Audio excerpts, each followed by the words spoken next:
Hello everyone and welcome to the Student Spotlight, your go-to podcast for meaningful conversation and deep insights on life of students studying abroad. I'm Parin Shah and I'm excited to embark on this journey with you. We'll delve into the conversations that's sure to leave you thinking. Today we'll be having a conversation with Mihita, who was born in Mumbai and raised in Ahmedabad. She completed her 10th and 12th grade at a state board school. Mihita is currently pursuing a BSc Business Management with a specialization in finance at Middlesex University. She has been elected as a sabbatical officer at the Middlesex University Student Union. Mihita chose to study in London because of its status as a global hub for economy and finance. Let's get to know more about her academic pursuits, experiences, and aspirations. I did my schooling in Ahmedabad itself. I was born in Mumbai, Maharashtra, and was brought up in Ahmedabad. And I did my whole schooling and everything in Ahmedabad itself. I studied in state board all throughout my school life. I completed my 10th in 2018. And chose a commerce stream, which is like journal stream, like consisting of finance, business and everything. And I completed my 12th, and after like 6 months of all the visas and choosing the university, I came to Middlesex, London. And I chose BA Business Management, and for my year 2 I took a pathway and I chose finance as my pathway. So Okay. All right, nice. So while you were applying for UK, which universities did you apply to? I applied to 3 other universities. I did not wanted to get my high hopes up by applying to more than 10 universities. I wanted to keep my priorities straight. So I applied for Middlesex University London campus. I applied for Coventry London campus, Greenwich, and also the University of East London. So all London, you didn't want Yes. to go out? Was that No. one of the reasons you just applied for London? Yes, I thought that London, and I think now as well, London is the hub of economy and finance. So I chose London University campuses rather than going to the countryside. Okay, right, nice. What made you choose Middlesex as such out of all these universities you applied? So I feel like many parts played part in choosing me choosing Middlesex. One of them is geographical. I feel like Middlesex University is situated in the North London camp. It's in North London basically, Hendon, and I feel like I have more access to Central London and everything, and I felt like I would have more exposure if I chose Middlesex University, as it's, I would say, in the top 10 London campuses. I just researched a lot, even about the Students' Union. I researched for like good 3 months for even applying the universities, and I got the acceptance letter from Coventry and Middlesex, but I chose Middlesex as it offers more career opportunities rather than the other universities. Nice. So at what point did it occur to you or your family that you should go abroad to study undergraduate? I think so. I was more keen on studying in India itself. My parents were the reasons in the first place I thought about going abroad to study, and especially in UK, because I have like my first blood family here. Okay. In London itself. And the other reason is that my father always considered like London as one of the best cities in the world. Which even if you want to want to set up a business, study finance, or even work in finance.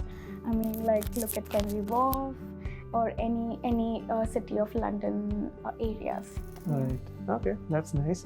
So now tell us about your course. You said you're doing a business management course with a specialization in finance. So how is the course structured? You have more finance modules in year 2? Is that what you do? I have accounting and finance. That's the only module I have for finance. The other are the same. So we have management information system, which is like an IT based but related to business module.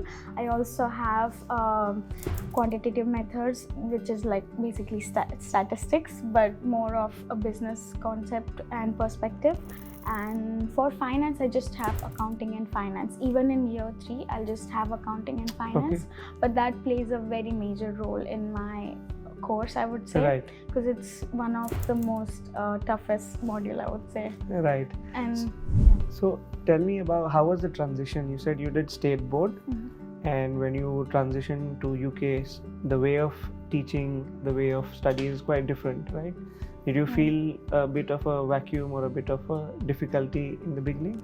yes, I was completely, I would say, new to the concept of like learning from the Assignments laptop, doing assignments on laptop, or like anything. Even we had online lectures. I was aware about online lectures, but the teaching was literally very like it was a drastic change for me, as the professors here, they just explain the concept to you, and you have to figure the whole thing out by yourself and perform in the assignments as well. And I'm a bit of very perfectionist when it comes to my assignments, so it took me so much time to learn each and everything about doing your assignments, plagiarism. There are so many things that you have to take care of in order to have a good assignment. So yeah.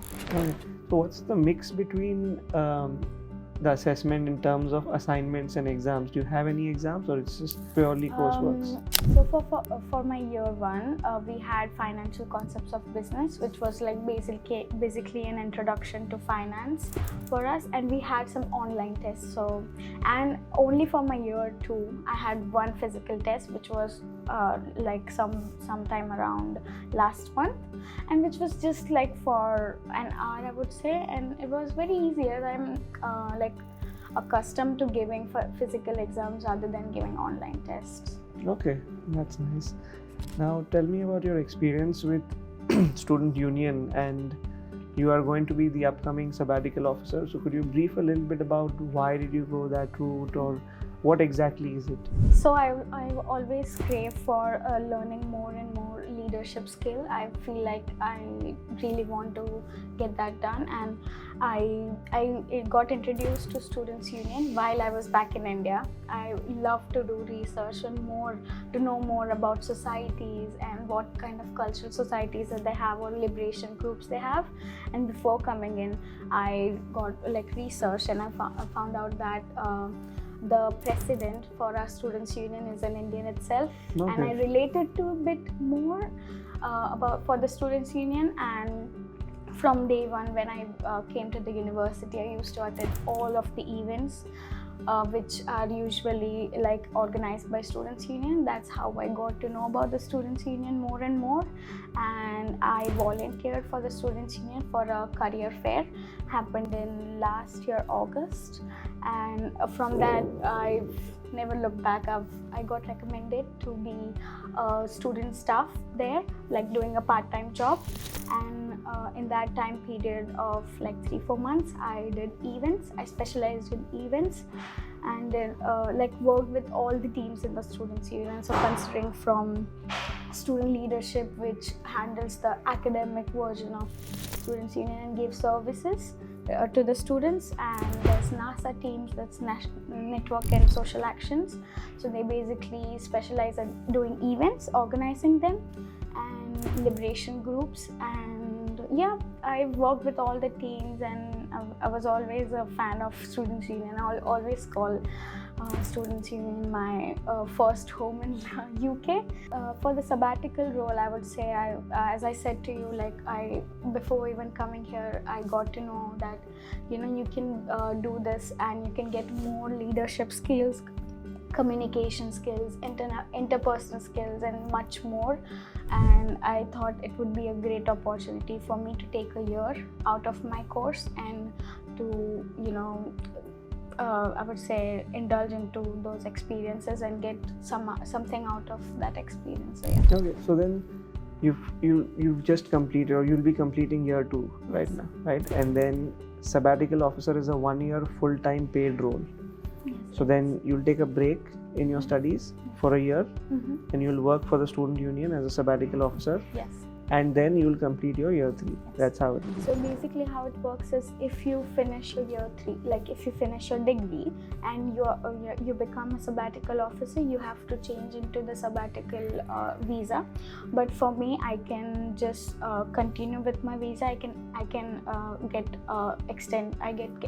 it extended, which is the fees for that is like around £1,500 as per now, and I can complete my year 3 after I'm done with my role and graduate. So that'll act as your placement year. Yes. Right. Okay. And what's your designation going to be, and what is the role? So my role will be, so I'll be the upcoming education officer. My role will be revolving around academics and just academics of the university, like doing campaigns regarding academics and student queries, misconducts, and basically academics. Okay. So what did you have to do to get this role? I mean, engaging with all the events.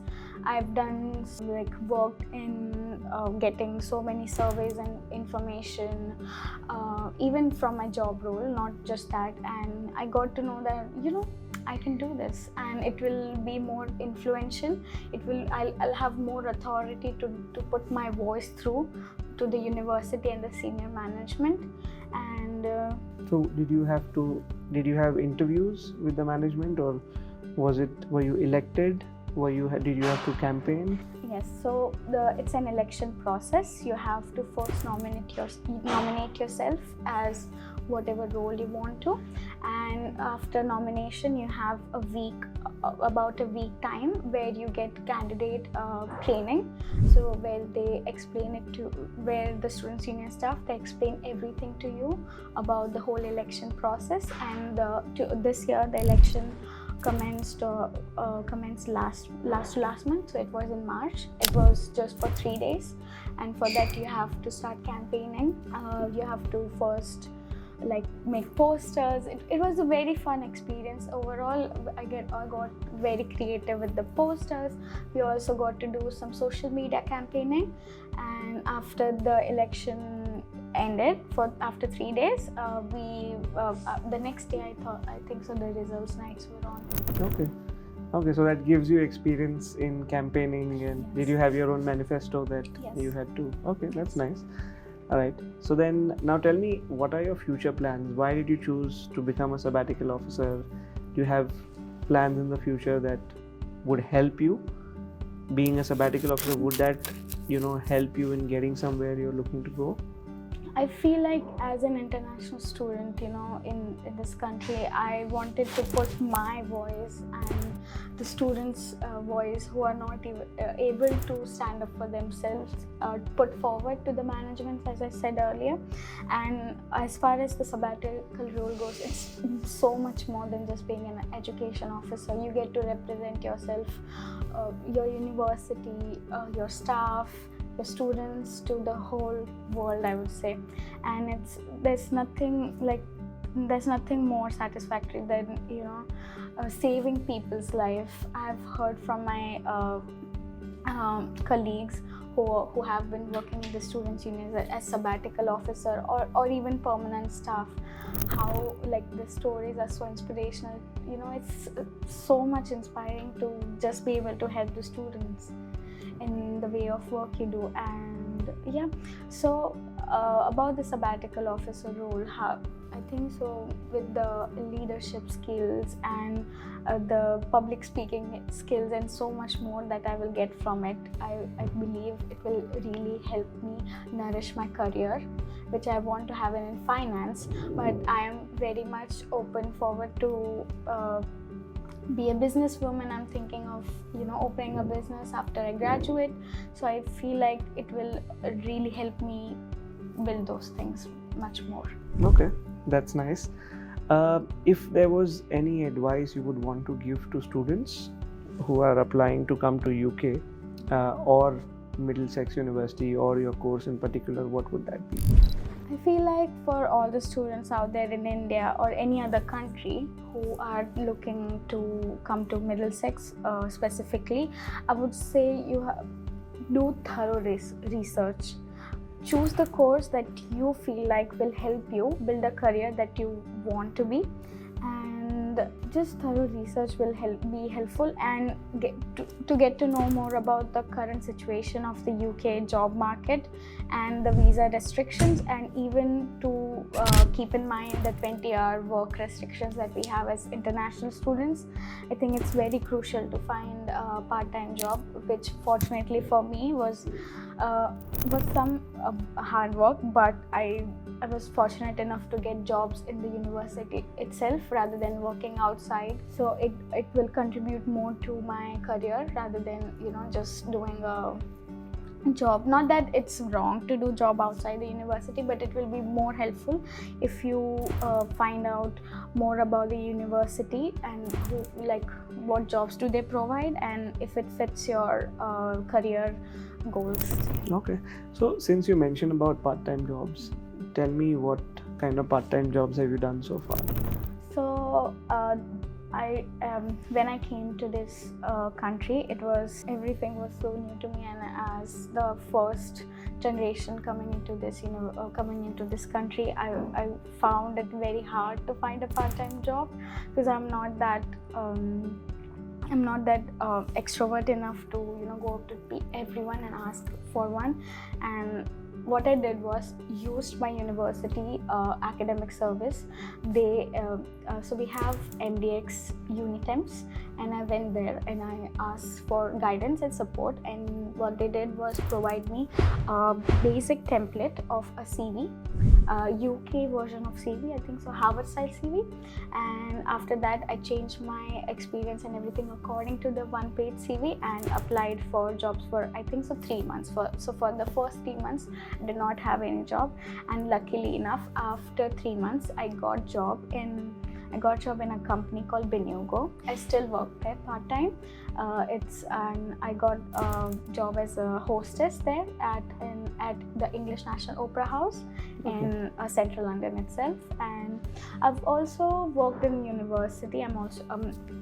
I'll be currently working as well. I've worked as the events staff, so part-time student staff in the Middlesex Students Union. I've unofficially done an internship, so I've helped them out for a month or bit for specializing in events. So I've basically done internship surrounding organizing of events, doing the paperwork and so.